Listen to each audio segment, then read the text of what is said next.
Come here. Oh.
Hello everyone,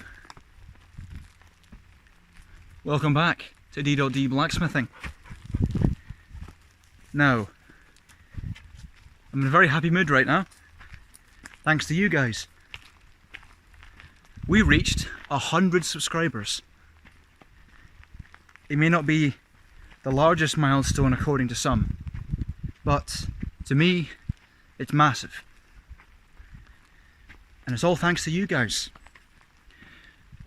I'm super grateful for all the support all of you have given me. And don't worry about what support consists of. Support to me is just, you know, subscribing, commenting, leaving a like, but not just that. You know, spreading good faith in my name. And I've seen you all do that. I've seen you all talk about how great of a great of a YouTuber I am and all that, but no matter what you do in the channel, no matter what your contribution is, I'm grateful to all of you, and I could never have asked for a better community. And as small of a community we are, we're a strong one. I could never have asked for a better one. And for that, I'm announcing a revival of my channel. I know I already had a channel upgraded in the past, but I'm still not quite satisfied, not quite happy. And now that I've reached this milestone of 3 digits, 3 whole digits, I am announcing 2 new aspects of the D.D Blacksmithing channel. The first new one is fencing. And I've been wanting to take up fencing for quite some time. And you might say, oh Daniel, what do you mean by fencing? Do you mean foil fencing, saber fencing, epi fencing? But no, it's not. This is German longsword fencing. So, kind of 16th century fighting styles. They were invented by a German bloke in the 16th century. In the 17th century, he wrote everything down into pretty much dedicated his entire life to mapping the medieval style of combat, armoured combat and unarmoured combat. And ever since I learned about that, before blacksmithing even, I've always wanted to try it out. And it could be a major thing. So I thought, why not add it to the theme of the channel? You have blacksmithing, which is already a very historical thing. It's filled with history. Everything that I do is just almost memorial to what happened, to how society's backbone, these trades, these craftsmanship. You have carpenters, you have blacksmiths, you even have butchers. You know, they were the fundamental aspects of a village or community. Well, obviously not anymore, but it's good to look back on those times.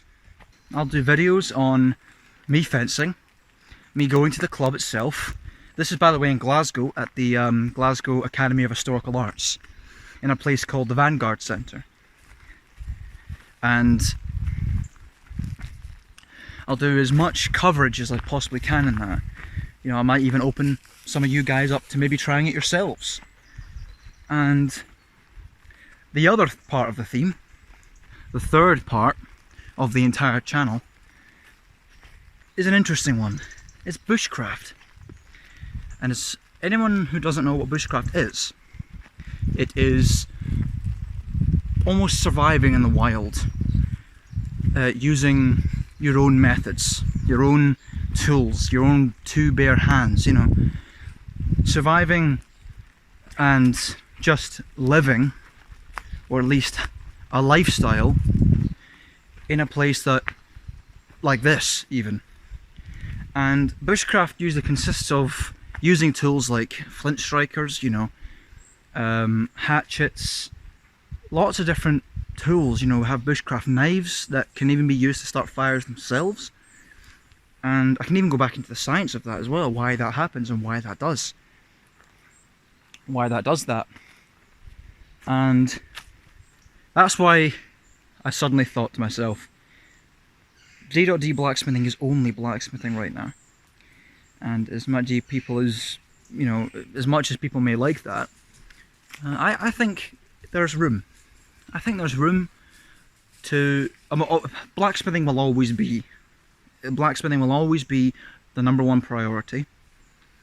Craftsmanship in general.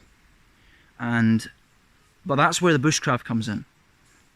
Imagine me forging a flint striker, a full edited, detailed video on how to do a flint striker, how to make, you know, a hatchet from a hammer, how to make all these different types of bushcrafting tools. You know, I don't really know much about bushcraft, but I can do a lot of research into it, and I'm going to try and dedicate myself to learning these different types of skills, because I've said this in the past, blacksmithing is a very transferable skill.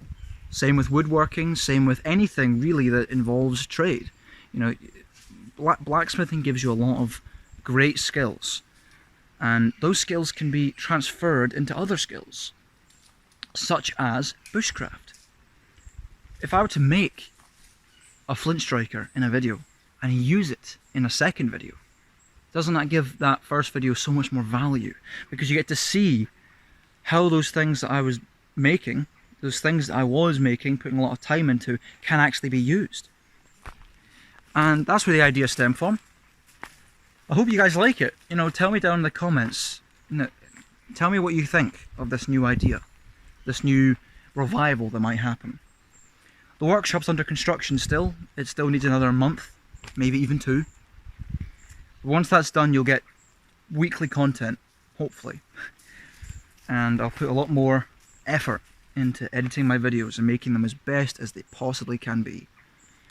And the 3-digit number on my channel will only increase, but it will only increase if I put my mind to it, of actual good content and satisfying content, not just to you guys but to me as well. So here's a summary. There's 3 new things coming to the channel. More consistent content with blacksmithing, fencing. I'll get started next week on that. My dog's chasing a bird. And the third aspect, bushcraft. And if I combine all those things together, all those things, my channel will have an overarching historical theme. And I think that is where a lot of people's interests will lie. So, I hope you guys enjoyed. and I'll see you in a future video. Once again, super grateful for all the community support that you guys have given me. And I could never be happier with you guys.